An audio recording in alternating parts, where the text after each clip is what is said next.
తిరుమలలో అదనపు ఈవో ఆకస్మిక తనిఖీలు. తిరుమలలో వైకుంఠ ద్వార దర్శనాలు కొనసాగుతున్నాయి. ఈ నేపథ్యంలో టీటీడీ అదనపు ఈవో వెంకయ్య చౌదరి శుక్రవారం అర్ధరాత్రి తిరుమల వైకుంఠం 2 కాంప్లెక్స్లో ఆకస్మిక తనిఖీలు నిర్వహించారు. భక్తుల ఏర్పాట్లను ఆరా తీశారు. అనంతరం కమాండ్ కంట్రోల్ రూమ్లో అక్కడి అధికారులతో సమీక్ష నిర్వహించారు. భక్తులకు ఎలాంటి ఇబ్బంది లేకుండా చర్యలు తీసుకోవాలని అధికారులను ఆదేశించారు. భక్తులకు అందుతున్న సౌకర్యాలు ఏంటి, భక్తులకు ఏదైనా ఇబ్బందులుంటే వెంటనే స్పందించాలని అధికారులకు సూచించారు. ఈ సందర్భంగా అదనపు ఈవో మీడియాతో మాట్లాడారు. శుక్రవారం నాడు ఒక్కరోజే టీటీడీ చరిత్రలో ఆల్ టైమ్ రికార్డ్ స్థాయిలో 83,000 మంది భక్తులు స్వామివారిని దర్శించుకున్నారు. సాధారణంగా శుక్రవారం అభిషేక సేవ నేపథ్యంలో దర్శన సమయం చాలా తక్కువగా ఉంటుంది. ఓం నమో వెంకటేశాయ. ఈరోజు సర్వదర్శనం మార్నింగ్ నుంచి చాలా ఉధృతంగా నడుస్తుంది. భక్తులు కూడా చాలా భక్తిభావంతో అడ్మినిస్ట్రేషన్ కోఆపరేట్ చేస్తూ దర్శనం చేసుకుంటున్నారు.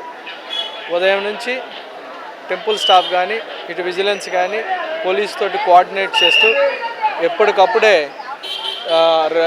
క్యూ లైన్స్ రెగ్యులేట్ చేసుకుంటూ క్రౌడ్ మేనేజ్మెంట్ చేసుకుంటూ చాలా బ్రహ్మాండంగా చేస్తున్నారు. 2వ తారీఖు నుంచి ఉచిత దర్శనం అనగానే నిన్నటి నుంచే చాలా వరకు ప్రెజర్ వచ్చింది. ఫస్ట్ టైం ఖచ్చితంగా శుక్రవారం దాదాపు 80,000 వరకు చేస్తాం. ఎప్పుడు కూడా చరిత్రలో 80,000 చేసిన సందర్భాలు శుక్రవారంలో లేవు. ఎప్పుడు కూడా 67-70 మించి ఎప్పుడు చేయలేదు. అందరూ కూడా చాలా కోఆర్డినేషన్ తోటి పనిచేస్తున్నారు. ఎలా అయితే మనం ప్లాన్ చేసామో ఆ ప్లాన్ ప్రకారమే పూర్తి స్థాయిలో ఎగ్జిక్యూట్ చేయటం జరుగుతుంది. అలానే రాత్రి ఆల్మోస్ట్ 10:30 అయింది. అందరూ కూడా భక్తులకు కూడా మ్యాక్సిమం మనకున్న ఇన్ఫ్రాస్ట్రక్చర్ని వాడి అన్నీ కూడా వైకుంఠం 2 మొత్తం ఫిల్ అయింది. అలానే షెడ్స్ కూడా ఫిల్ అయినాయి. అవుట్ సైడ్ క్యూ లైన్ ఉంది. సో వైకుంఠం 1 ఖాళీ అయింది. అట్లీస్ట్ వైకుంఠం 1 మనం వాడుకోవచ్చు అని ఇప్పుడే మన వాళ్ళు వైకుంఠం 1 కూడా తీసుకుంటున్నారు. సో దట్ బయట చలిలో ఒక్క భక్తుడు కూడా లేకుండా అందరినీ కూడా మనకున్న ఇన్ఫ్రాస్ట్రక్చర్ ప్రకారం అందరినీ తీసుకొని భక్తుల ప్రయోజనానికే ప్రాధాన్యత ఇస్తూ వాళ్ళకి ఖచ్చితంగా అన్ని సర్వీసెస్ కూడా ఎప్పటికప్పుడే మానిటర్ చేస్తూ చేయడం జరుగుతుంది. ఖచ్చితంగా భక్తుల యొక్క చోట చాలా హ్యాపీగా ఉన్నారు. చాలా ఫాస్ట్గా మన ఏఐ కమాండ్ కంట్రోల్ ద్వారా నిరంతరం మానిటర్ చేస్తున్నాం.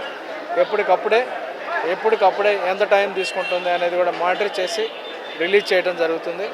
సో అందరూ కూడా చాలా కోఆర్డినేషన్ తోటి చాలా ఎఫర్టివ్గా చాలా క్వాలిటీ సర్వీస్ ఇస్తూ చాలా కోఆర్డినేషన్తో పనిచేస్తున్నారు. అందరూ కూడా ఆఫీసర్స్ అందరూ కూడా భక్తులు కూడా చాలా వరకు కోఆపరేట్ చేస్తున్నారు. ఈ సందర్భంగా తెలియజేస్తూ ఓం నమో వెంకటేశ్వర.